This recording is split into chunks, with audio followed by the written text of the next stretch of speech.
Good morning students. आज हम BSc final year का first paper coordinate structure and function में अपेंडिकुलर स्केलेटल सिस्टम वेरनस के बारे में बात करेंगे। तो इनमें जो अपेंडिकुलर उपांगीय कंकाल होता है उसमें pectoral girdle, pelvic girdle, four limb, hind limb की जो बोन्स होती है वह आती है।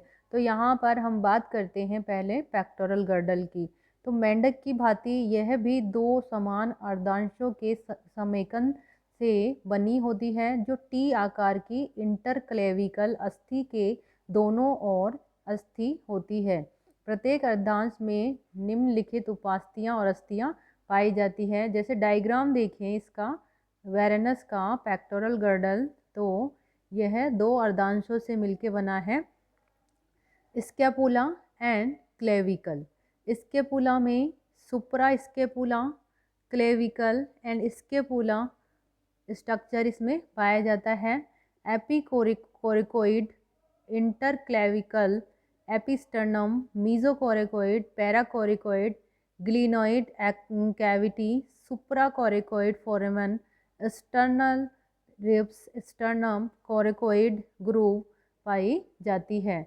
तो हमने बात करी है यहाँ पर दो अर्धांशों से मिलकर बनी है, सुप्रा स्केपुला एंड स्केपुला। यह पतली प्लेट नुमा कैल्शियम उपास्थि से बना अंश होता है।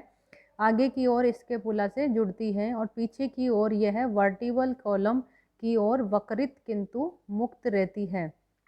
सेकंड है स्केपुला। ये पूर्णतया बोनी अनियमित आकार की लंबी और चपटी प्लेट होती है। यह मध्य में संकीर्ण होकर पश्च सिरे पर खांच बनाती है। यह पृष्ठ या बाह्य सिरे पर सुप्रा स्केपुला से और भीतरी सिरे पर कोरिकोइड से जुड़ती है। इसका निचला सिरा और कुछ पृष्ठीय भाग मिलकर ग्लिनोइड खांच बनाते हैं। पीछे की ओर एक अस्थिल प्रवर्ध मीजो स्केपुला निकला रहता है। कोरिकोइड यह बड़ी चपटी छिद्रित अर्ध उपास्थिल और अस्थिल प्लेट होती है। दोनों बड़े रंध्र इसे तीन स्पष्ट भागों अग्र संकीर्ण प्रोकोरिकोइड, मध्य संकीर्ण मीजोकोरिकोइड एंड पश्च चौड़े पश्च कोरिकोइड में विभक्त करते हैं। अंतिम या पश्च भाग उपास्थिल और नियमित बना रहता है, एपिकोरिकोइड कहलाता है। दोनों अर्धांशों के एपिकोरिकोइड मध्यतः संधि बनाते हैं। कोरिकोइड अधरतः स्टर्नम से जुड़ा रहता है। फोर्थ स्ट्रक्चर इंटरक्लेविकल या एपिस्टर्नम टी के आकार की अस्थि होती है जो कि दोनों अर्धांशों के लंबवत स्थिति में ऊपर से रखी हुई स्थिति में पाई जाती है। टी की दोनों पार्श्व भुजाएं स्केपुला के अग्रतः स्थित होती है। वह मध्य भुजा स्टर्नम के मध्य अधरतः निकट रूप से स्थित रहती है। Next 5 structure is clavicle. यह छोटी संकरी चपटी डर्मल अस्थि होती है जो इंटर क्लेविकल की पार्श्व भुजाओं के अग्रतः जुड़ी रहती है। अग्र सिरा स्केपुला सुप्रा स्केपुला के संधि स्थल तक बड़ा रहता है किंतु मध्य भुजा से मुड़कर यह पूर्व तक ही स्थित होता है। फोर लिम्स अग्रपाद की जो अस्थियां होती है, अन्य कशेरुकियों की भांति इसमें भी ह्यूमरस, रेडियस अल्ना और फेलेंजेस पाए जाते हैं।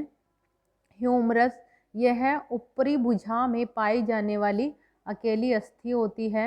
यह लंबी शलाखा के समान किंतु दूरस्थ सिरों पर चौड़ी कैल्सिफाइड उपास्थि से मडी होती है।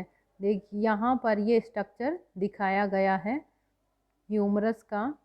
इसमें head, bicipital fossa, medial process, deltoid ridge shaft, radial, epicondyle, ulnar epicondyle पाया जाता है।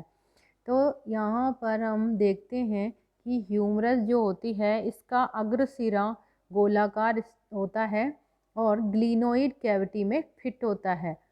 सिर और मध्य प्रवर्ध में के मध्य एक द्विकंदी खांच अग्र सिरे पर पाई जाती है। शीर्ष के नीचे की ओर डेल्टोइड रिज पाई जाती है। दूरस्थ सिरे पर एक झिर्री नुमा ट्रोकेलियर स्थित होता है। यह संधि सतह युक्त होती है जहाँ रेडियस अल्ना संधि बनती है।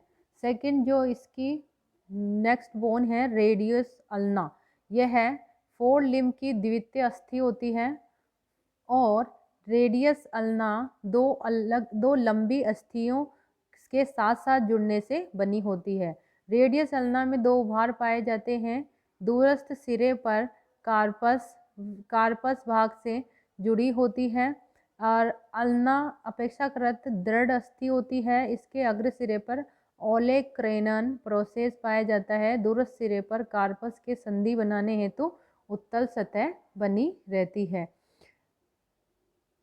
बोन्स ऑफ 4 फुट, यहाँ पर ये ओलेक्रोनेन प्रोसेस है जो कि इस रेडियो अल्ना से ह्यूमरस के से जुड़ने का स्थान होता है। रेडियस अल्ना जो कि जुड़ी हुई है फुट बोन से, ये है pisiform distal carpal phalanges claws intermedium structure इसमें पाया जाता है। तो कलाई या कार्पस भाग में 10 अस्थियाँ स्थिल अंश या कार्पल्स उपास्थि होती है। ये गोल और बहुभुजीय अस्थियाँ होती है जो दो पंक्तियों में उपस्थित रहती है। अग्र पंक्ति 3 कार्पल रेडियल अल्नेर और इंटरमीडियम व द्वितीय पंक्ति में 5 कार्पल सेंट्रेल दोनों पंक्तियों के मध्य उपस्थित होती है।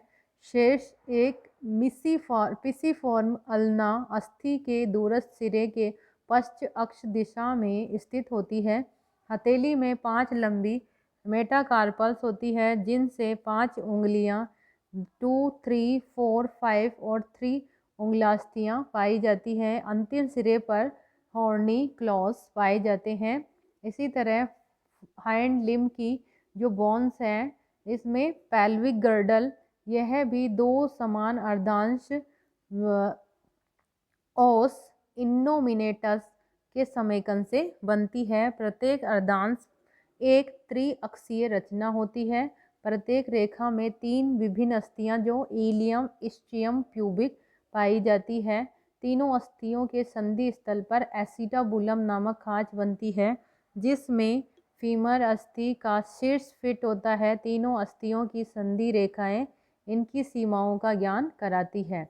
डायग्राम इस प्रकार का होता है। इसमें वेरेनस की जो पेल्विक गर्डल है इस निम्न प्रकार की होती है। Ilium ischium pubic, acetabulum foramen for, acetabular nerve, epipubis, ligaments pubis, prepubis, pre acetabular process of ilium, ischiopubic fenestra, hypoischium, ischiatic symphysis, ischium पाई जाती है।